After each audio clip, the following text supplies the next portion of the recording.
Hello and welcome to Virtuosity. I'm Corey, co-founder of Virtuosity, and I'll be leading you through this introduction to courage. Have you ever walked into a room and wondered how long it will take before someone realizes you don't belong there? You smile, nod, measure your words. You long for the moment you'll finally feel ready, after the next project, the next win, the next proof. But readiness keeps slipping away. Fears whisper in small, convincing ways. Don't mess this up. Don't draw attention. Don't let them see you trying. It's a quiet fear, less dramatic than danger, but just as paralyzing. It's the fear of exposure, of being found out, of not being enough. It's a feeling so common we've given it a name, one that's been studied, written about, turned into a cultural shorthand for self-doubt. In The New Yorker, writer Leslie Jamison explores it in her piece, Why Everyone Feels Like They're Faking It. She argues that this so-called imposter syndrome shouldn't be considered a pathology at all, but rather an inevitable part of being human. Every time we cross a threshold, a new job, a new role, a new version of ourselves, we enter unmapped terrain. Feeling fraudulent isn't a flaw, it's proof we're growing. Courage isn't the absence of fear, but the willingness to keep moving while your voice still shakes. And the highest form of courage isn't individual, it's collective. I've never met anyone who didn't wish they had just a little more courage. To speak up, to start something, to change course. We all want more of it. So what if we stopped treating courage as a scarce, private resource and started helping one another find it? What if, instead of fixating on our own fears, we focused on creating the kind of conditions where others could be brave? Where trying wasn't mocked but mirrored. Where stumbling was part of the ritual. Reading Leslie Jamison's piece reminded me that courage isn't something we summon alone. It's something we awaken in each other. That's the real work. Not just to be brave ourselves, but to make bravery possible for someone else. So what do we really mean by courage? Courage is doing what's right, even when it's unpopular, actively discouraged, or comes at a personal cost. It's the resolve to face fear rather than flee from it, to act on conviction rather than comfort. Those with courage show determination and confidence in the face of uncertainty. They rebound from setbacks, persevere through obstacles, and keep moving forward when the outcome is unclear. Courage isn't the absence of fear. It's the decision to move through it with purpose. According to the leader character framework, courage is made up of 5 core behaviors. Being brave, acting despite fear, standing up for what's right for others, even in the face of resistance. Being confident, showing belief in one's abilities, decisions, and actions, and trusting in the capacity to handle challenge. Being determined, staying committed to goals and listening with openness when others challenge or question. Being resilient, withstanding difficult conditions and bouncing back quickly from setbacks. Being tenacious, persisting through obstacles and discouragement, following through until the goal is achieved. Imagine courage as a bridge stretching across a canyon. On the far side lies something you want. A dream, a change, a truth you've been avoiding. It might be something big, like starting a business or moving to a new city, or something small, like asking a question, sharing an idea, or beginning a difficult conversation. From where you stand, the gap looks wide and the drop below is deep. Fear whispers, stay here, it's safer. But courage is the bridge that helps you cross anyway. It's built one plank at a time. Each act of facing fear becoming part of its structure. One plank for speaking up, one for standing firm, one for trying again after a fall. Even the heaviest planks, the fear of rejection, failure, or looking foolish, strengthen the bridge when you lay them down. Because courage doesn't erase fear, it carries you through it. When courage is underdeveloped, the bridge remains incomplete. Fear, hesitation, and avoidance keep you stranded on the edge. Opportunities drift by like clouds over the canyon. This is the deficient side of courage. Hesitant, unassured, and fragile. Confidence weakens, and others may miss out too. The words they needed or the stand you could have taken never made it across. Courage grows stronger when supported by other virtues. Humility gives you the openness to admit what you don't know and learn along the way. Integrity anchors your decisions, reminding you why you're crossing in the first place. Accountability steadies your steps. Knowing the bridge you build can help others find their way too. And when courage tips into excess, it turns into recklessness. You rush across before the bridge is ready. You ignore the guardrails, dismiss the risks, and mistaken boldness for bravery. This is the excess side of courage: arrogant, reckless, and stubborn. While these behaviors can bring short-term gains, over time they erode trust and stability, and people can get hurt, including you. That's why courage needs balance and support from other dimensions. Humility grounds it, helping you pause and seek advice before leaping. Humanity ensures your actions consider others. Transcendence widens your view, helping you see beyond the moment to the long-term path ahead. Courage, like a bridge, is what allows us to move from fear to possibility. Too little, and we never leave the edge. Too much, and we fall before we're ready. But when it's measured, steady, and supported, courage carries us and others safely to the other side. So now, take a moment to turn inward. What does it feel like when you're living the virtues of courage? When you face fear, take a risk, speak up, and keep going even when the outcome is uncertain. How do you show up? How do others experience you? And how do you experience yourself? Of course, we all lose balance at times. When you do, which way do you tend to go? Do you lean toward deficiency, the unfinished bridge of hesitation, doubt, or fragility, where fear keeps you standing still? Or do you tip into excess, the reckless rush forward, where confidence turns into arrogance and determination into stubbornness? When that happens, what does it look like in practice? What choices do you make? What ripple does it create for others and for you? Are there certain roles, situations, or stressors that tend to throw you off balance, nudging you too far toward caution or too far toward risk? And if so, can you see the pattern? For me, courage often feels like a paradox.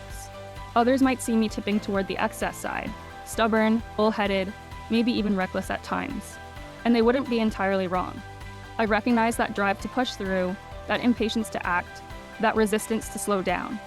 Yet inside, I often feel the opposite, like I never have enough bravery, confidence, or resilience.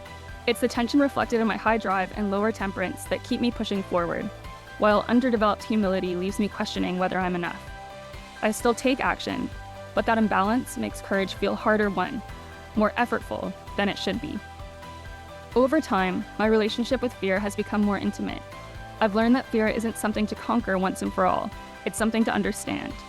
Fear is often the signal that courage is required, but not all fear means the same thing. Some fears are red flags, warning us to pause or reconsider. Others are invitations, urging us to step forward. Knowing the difference has become a crucial part of building courage, because discernment is what keeps bravery from becoming recklessness. As a kid, determination and tenacity came naturally. I'd hang from the monkey bars until my hands blistered, or push through a book far beyond my reading level, just to prove I could. Did that make me brave? Maybe, but I never felt brave. There was always another layer of courage I hadn't yet reached. Perhaps that's what we call imposter syndrome, the sense that everyone else has figured out courage while you're still pretending. Yet a bit of humility reminds me that courage isn't about knowing, it's about being willing to keep learning. My confidence has strengthened as I've realized it's not rooted in competence alone, but in my capacity to keep crossing thresholds as I build my bridge.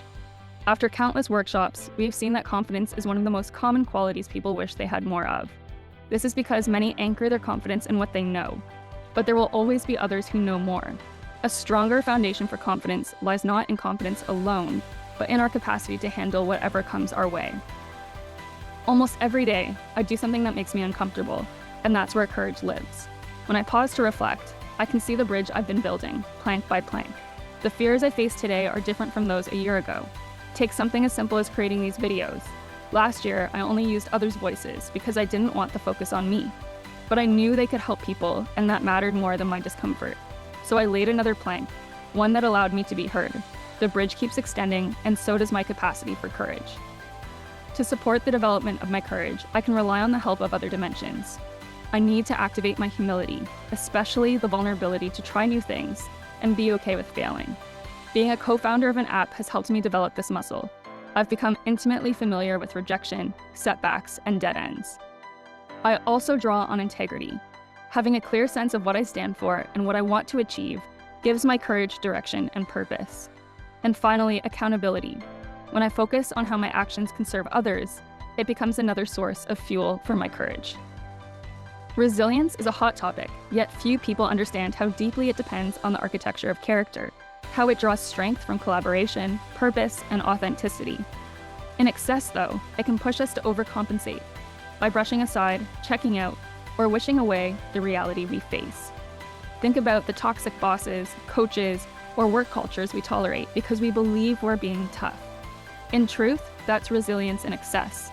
Resilience without accountability or integrity to raise the standards of what could be.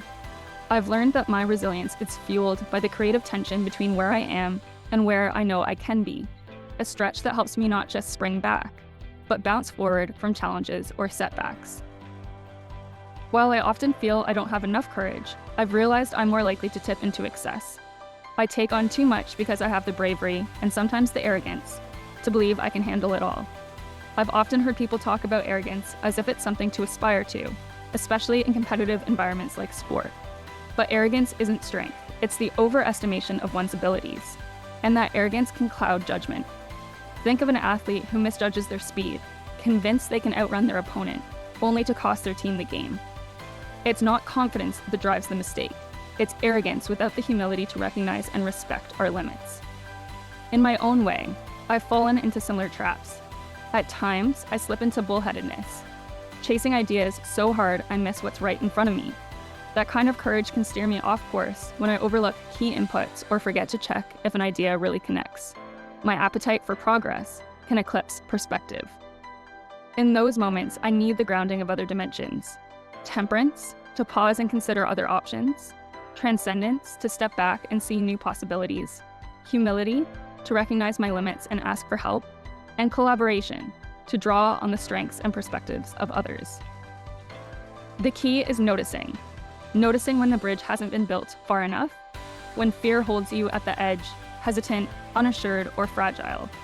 And noticing when you've rushed too far, when bravery turns to recklessness, confidence to arrogance, or determination to bullheadedness.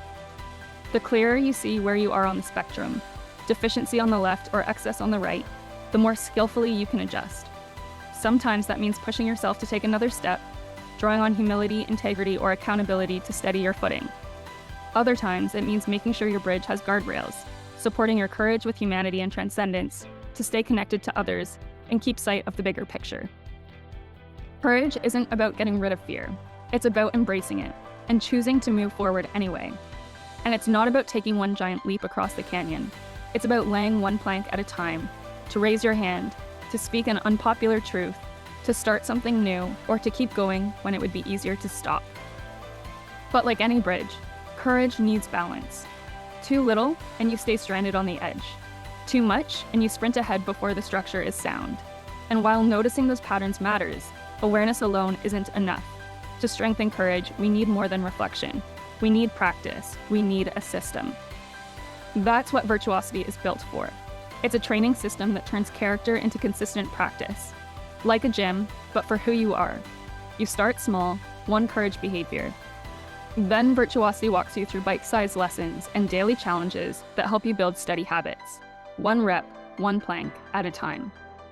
These moments are easy to overlook, but they're what strengthen your resolve, expand your confidence, and inspire others to cross their own bridges too. That's why we train. Courage isn't the absence of fear, it's moving with it. One plank at a time, we become who we aspire to be. So keep building, keep stepping, and keep becoming.